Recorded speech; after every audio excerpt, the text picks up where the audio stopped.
शिव गुरु के चरणों में प्रणाम करती हूँ। मैया पार्वती के चरणों में प्रणाम करती हूँ। मेरा प्रणाम स्वीकार हो। साहेब भैया के चरणों में प्रणाम करती हूँ। नीलम दीदी के चरणों में प्रणाम करती हूँ। मेरा प्रणाम स्वीकार हो। सभी देवी देवताओं के चरणों में प्रणाम करती हूँ। माता पिताओं के चरणों में प्रणाम करती हूँ। सभी गुरु बहन गुरु भाइयों को प्रणाम करती हूँ। मेरा प्रणाम स्वीकार हो। आइए, आप सबका कमलेश भक्ति चैनल पर स्वागत है। मैं आपको एक कथा सुनाने जा रही हूँ। कथा बहुत सुंदर है और देवों के देव महादेव की आदि कथा सुनने पे अपमान होता है, पूरी कथा सुनने पे सम्मान होता है। इसीलिए पूरी कथा सुनना चाहिए, अधूरी आधी कथा नहीं सुनना चाहिए। मैं आपको एक चर्चा सुनाने जा रही हूँ और मेरे चैनल को आप लाइक शेयर कमेंट कीजिए। और आप नए हो तो मेरे चैनल को सब्सक्राइब कीजिए। क्यों कि मैं नई नई वीडियो आपके लिए नई नई चर्चा लाती हूँ, तो आप मेरे चैनल को सब्सक्राइब कर दोगे तो आपके पास आसानी से मेरी वीडियो पहुँच जाएंगी। मैं आपको एक चर्चा सुनाने जा रही हूँ। एक राजा थे राजा रानी, और उनके पास में एक बेटी थी। तो राजा और रानी ने अपनी बेटी को बढ़िया संस्कार दिए और पढ़ाया लिखाया भी। और एक ही बेटी थी, तो राजा रानी अपनी बेटी को बहुत प्यार करते थे, बड़े प्यार करते थे, बड़े प्यार के साथ में। और अपनी बेटी को उन्होंने पाला और पढ़ाए लिखाए, बढ़िया संस्कार दिए। धीरे धीरे बेटी शादी योग्य हो गई बेटी। तो क्या हुआ कि लड़का घर बर देखने की तैयारी कर दी। और आप सब कोई जानते ही हो कि बेटी बड़ी हो जाती है तो हर माँ बाप को चिंता लग जाती है। तो राजा रानी बड़े प्रेम से और बड़ा अच्छा लड़का देखा था अपनी बेटी के लिए। एक अच्छा सा राजकुमार देख करके और शादी का दिन तारीख तय कर दिया। तो धीरे धीरे समय बढ़ता रहा। तो समय के अनुसार शादी का भी समय आने जा रहा था। तो राजा और रानी अपनी बेटी को समझाते थे कि बेटा, आप हमारे घर में थी, लेकिन दूसरे के घर में शादी होकर के दूसरे के घर में जाओगी तो बेटा, कोई भी जीवन में कोई भी मुसीबत आए, कोई संकट आए, तो कभी भी संकट से मुसीबत से घबराना नहीं। मेरी बेटी, अपनी बेटी को राजा और रानी जैसे माता पिता बड़े प्यार से समझाते थे और कहते थे कि बेटा, जिंदगी में कोई भी मुसीबत आए, कोई भी कष्ट आए, तो कभी भी मुसीबतों से पीछे नहीं हटना। मेरी बेटी, दुख और सुख का जोड़ा होता है, तो कभी दुख है तो कभी सुख है। ये एक जिंदगी के जीवन के मोड़ है। इसी तरीके से अपनी बेटी को समझाते थे। बेटी, प्रभु की माया है। प्रभु कैसे भी, कभी भी प्रभु की माया कोई नहीं जान सकता है। कैसे भी, कभी भी प्रभु कहाँ और कैसे क्या कर दे। तो मेरी बेटी, कभी भी प्रभु का नाम लेना मत भूलना। कितना भी मुसीबत आए, संकट आए, मुसीबत में कभी भी प्रभु का नाम लेना मत भूलना। मेरी बेटी, हमेशा प्रभु को याद करना और कभी भी मुसीबतों से पीछे नहीं हटना। इसी तरीके से अपनी बेटी को समझाने लगे दोनों माता पिता। धीरे धीरे शादी का समय आ गया। तो अपनी बेटी की बड़े धूमधाम के साथ शादी किए। अपनी बेटी को विदा किए। तो बेटी ससुराल में पहुंची और जब बेटी ने ससुराल में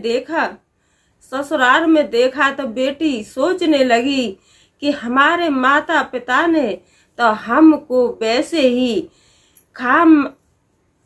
हमारे माता पिता ने तो हमको फालतू में ही टेंशन दे दी। क्यों कि हमें तो वहां से ज्यादा, माता पिता के घर से ज्यादा यहाँ सुख है ससुराल में, हमें कोई चीज की परेशानी नहीं है। हमारे माता पिता ने तो हमको बेकार पागल बना दिया और बेकार हमको डरा दिया।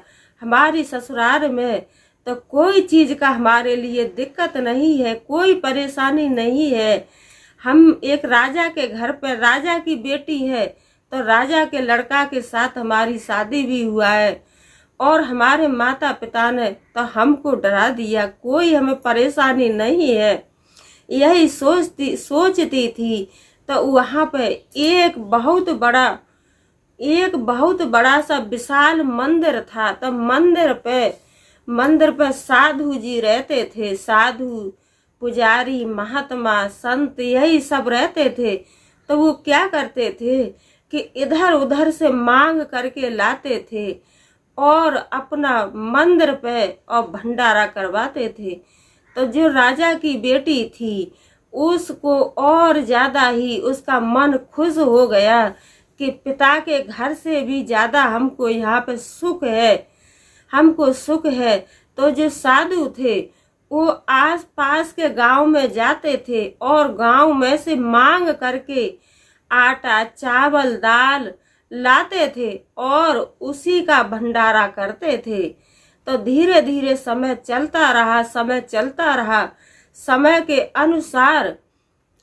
के अनुसार और एक दिन राजा के दरवाजे पे पहुंचे भिक्षा मांगने के लिए और कहने लगे कि बेटा हमको भिक्षा दो। तो वो लड़की थी, उसने भिक्षा नहीं दी और अपना जो प्रभु का तो नाम लेती थी लेकिन दान दक्षिणा किसी को नहीं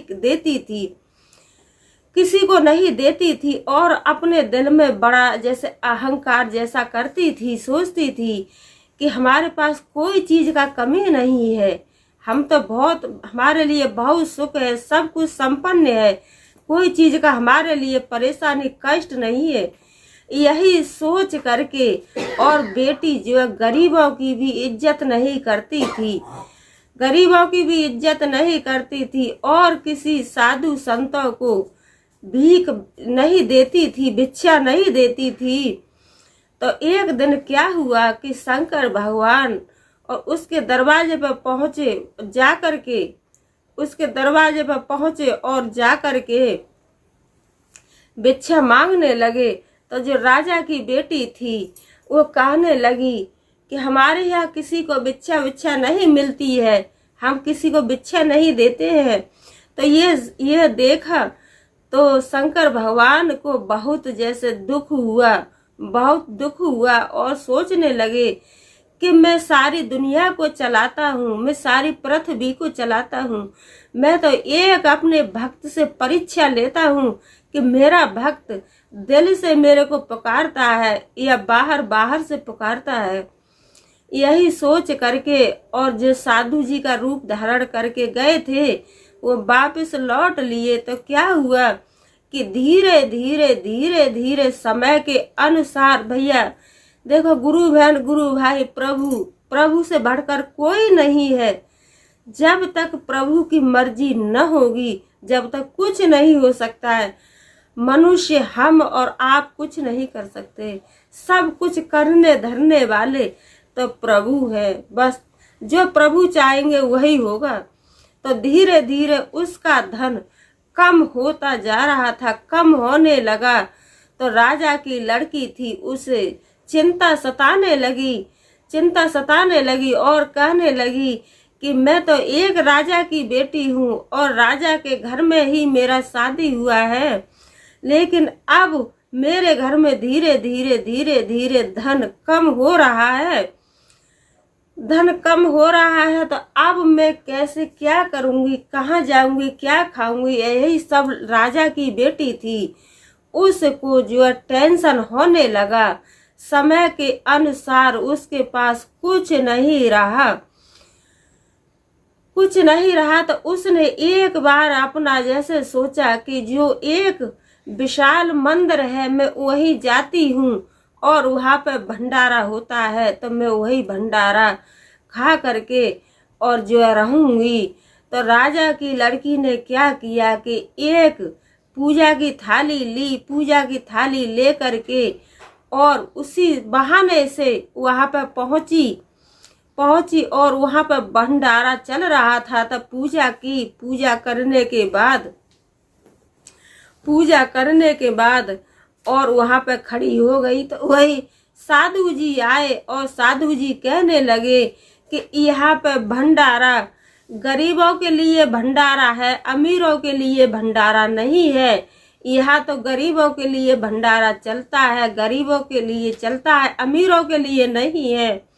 तो ये बात लड़की ने जब सुना तो लड़की को बहुत दुख हुआ और अपने प्रभु को याद करने लगी और कहने लगी कि हे प्रभु, मैं ऐसी कौन सी गलती कर दी हूँ कि आज मेरे घर में और कोई न खाने के लिए है और न पहनने के लिए है।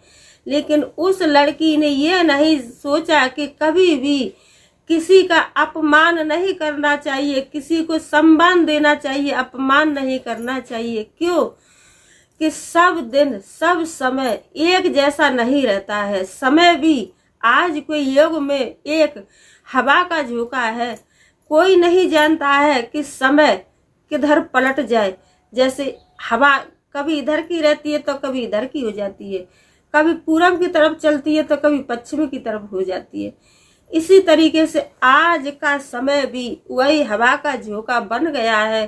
कोई नहीं जानता है कि मनुष्य के जीवन में कितना अच्छा है, कितना बुरा है, और आदमी इतना नहीं सोचता है। क्योंकि कहते हैं ना कि आदमी के साथ में दुख और सुख बराबर होता है, दुख का और सुख का जोड़ा बराबर होता है। क्योंकि जैसे हमें दुख रहता है तो हम भगवान को याद करते हैं, और सुख रहता है तो हम भगवान को भूल जाते हैं। हम तो सोचते हैं कि फिर हमसे बड़ा तो कोई है ही नहीं, जो है वो हम ही है। इसी तरीके से लड़की को बड़ा शर्मिंदा कर दिया। तो लड़की थी वो कुछ बोली नहीं, लेकिन चुप धीरे से खड़ी रही और सोचने लगी कि हे भगवान, मैं कब तक भूखी रहूंगी। 3 दिन हो गया, 4 दिन हो गया, मैं भूखी कब तक रहूंगी। यही सोचते और बेटी खड़ी रही और अपने पिता की याद आने लगी कि मेरी शादी से पहले मेरे पिता ने समझाया था कि बेटी, जिंदगी में जीवन में कितने भी मुसीबत आए, कितने भी जिंदगी के मोड़ आए, कभी भी घबराना मत, कभी भी कष्टों से घबराना मत। तो शंकर भगवान प्रकट हुए और कहने लगे उस लड़की से, कहने लगे कि लो भंडारा लो, और कहने लगे, समझा करके कहने लगे कि कभी भी किसी का अपमान नहीं करना चाहिए। क्योंकि एक तो बेचारा गरीब है ही है, लेकिन गरीब का कभी भी अपमान नहीं करना चाहिए। जो भी दरवाजे पे आए तो ज्यादा नहीं कम, लेकिन कभी भी किसी को निराश करके दरवाजे से नहीं भेजना चाहिए। और हर मनुष्य के अंदर भगवान बसे रहते हैं, हर मनुष्य के अंदर भगवान है। और राजा की लड़की को यही सब बोल करके समझाने लगे और कहने लगे कि जाओ, अब तुम खूब दान कन्या पुण्य करना और तुम्हारे पास दोबारा से इतना धन फिर हो जाएगा। तो राजा की लड़की ने देवों के देव महादेव से माफी मांगी और प्रणाम करके और अपने घर चली गई। तो देवों के देव की कृपा से वहां पर कोई चीज का जो पहले था इतना दोबारा से फिर उसे मिल गया। और फिर जब उसके दरवाजे पे कोई भी भिखारी आता था, कोई भी कुछ जरूरतमंद आता था, तो सबकी जरूरतें भी पूरी करती थी और भिखारियों को दान भी देती थी।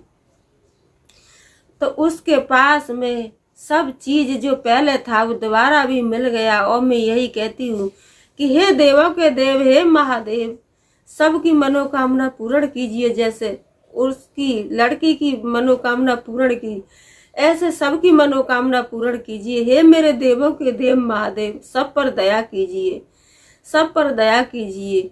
और मेरी वीडियो को लाइक शेयर कमेंट कीजिए। और गुरु बहन गुरु भाई सभी भक्तों से कहती हूँ कि प्रभु का नाम लेने से और कमेंट में लिखने से सभी कष्ट सभी मुसीबत दूर होती है। भगवान का नाम लेने से मन में भी सकून मिलता है। और घर में कितनी भी मुसीबत हो, कितने भी कष्ट हो, प्रभु के नाम से सब कष्ट दूर हो जाते हैं। और आप नए हो तो मेरे चैनल को सब्सक्राइब कीजिए। बोलो मैया पार्वती की जय, बोलो शंकर भगवान की जय, बोलो सच्चे दरबार की जय। हर हर